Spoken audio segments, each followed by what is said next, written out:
Explain the equation for business. Right, the equation, 4 key components in all business, and I came up with this when I was first putting out my own books. Okay. I used to do a whole lot of high school events, and I was selling my books. Now, of course, the books were $10, so they give me $10. If I sold, 20 books, that's $200. I take that $200, put it in the bank account. Right. I have my own bank account with my business. And so the kids were saying, well, is this all you do? Do you have another job? Is this I said, look here, every time you pay me money, I'm putting it in the bank. Just like if you go to McDonald's, they got a McDonald's bank account. Trust and believe they do. Yeah. So I said, what part are they not getting? They couldn't understand that if you don't have a check coming from somebody else, how are you making money? I said, look here, everybody don't get checks from somebody else. Right. A lot of us get cash money by having a shop open. Right. You got a barbershop, that's all cash money. Ain't no checks in a barbershop. You're right about that. You got your 20, brother, that's cash money all day long. Getting your nails done, you're getting your hair done. So it's a lot of shops that are cash money shops. They have to understand what entrepreneurship is.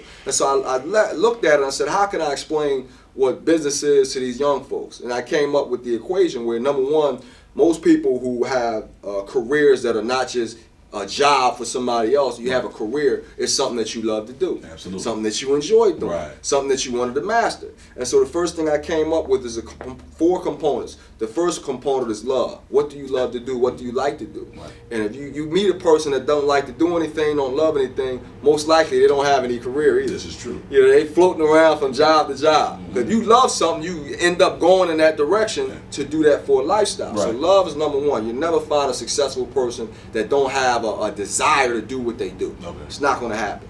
Successful people love what they chose, to do as a career. Okay, that's number one. Number two, just because you love what you do don't mean that you're good at it. That's true. Don't mean I'm going to pay you for it. Right. So if you're no good at what you do, it's not going to amount to any money. It's a problem. So the second part is art. You have to be an artist, which means you have to be good. That means you have to have quality. Okay, now if you're going to be a radio announcer, you have to be good at it. You to be a book writer, you got to be good at it. If you're going to be a piano player, you have to be good at it for it to make you money. Yeah. For it to make a living. Okay. And so I said, okay, this is making sense. You love what you love, but you have to be good at what you love too to make any money. I said, that's just the first 2. After that, you have to have supporters. That's number 3. You read about that, bro. You can love what you love and be good at it, but if nobody like you, and nobody listen to you, and nobody show up to buy your food or your books or anything, I don't like that person. It's an issue. Oh, you in problem. You got and so with that, now you have to make your product likable. You got to market it. You got to shake hands, smile, and all that stuff. Public relations. That's part of the marketing deal. That's another part of business. That's why we spend so much money marketing over and over and over. You have to do that so people know the product and want the product. Okay, so now I have 3 of them. All right, love, art, and support. And then that equals the final one, the business. That's what you want. Once you get the business, the B part, now you want to replenish what you're doing. So now you have to reinvest. Right. Okay. A lot of people, they do what they do. They get the money, they buy cars and houses, and they don't replenish, their art form and reinvest in themselves, and they run out of the money. And so business is reinvesting. So with that whole 4 components, every single business in the world is same thing. Person loves something, a person's good at something, person get people to support them, and when they get that support, that equals the money, then you have to flip the money back into the art. Absolutely. Well, corrupted, we're looking at the era of books right now. We have a lot of new authors that are coming in, and they want to make money and they want to be stars, but a lot of them don't really understand the craft of writing.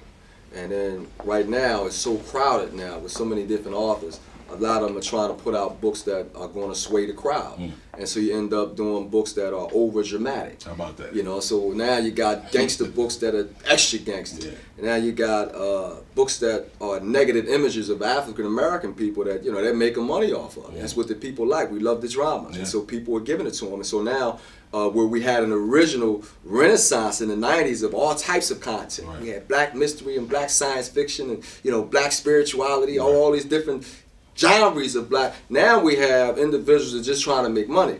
And so it has been corrupted. And so in this book here, what I'm doing on the ebook, we have an editor who has done a whole lot of great books, but he's at the end of his, totem pole now. He's trying to continue putting out hot books. So he's looking at what the audience wants. And so now he's corrupted. He's looking at it like, okay, how do I keep my job, give the people what they want, still try to be an artist? And so he's looking at that like, maybe I need to grab my next big check and get the heck out of here. I know that's right. Because in any business, once it gets to the point where you're not loving it anymore, and it's all about the money now, it can corrupt anybody. know, so then you start doing things you wouldn't typically do. You start being out of character. You start doing unethical things. And so the whole book is about authors and editors and publishers doing whatever they need to do to stay viable in the business, where it becomes an unethical thing. And so I got all the craziness of the real industry, because that's what's going on. People are getting fired trying to keep up with what the people want, Right. which a lot of times is nonsense. It's not the art. Right. You know, and they get mad at you for saying that, but that's the reality. And so I wanted to put out that reality. And if you can't put it in a traditional book, you put it out in ebook, and people are loving it.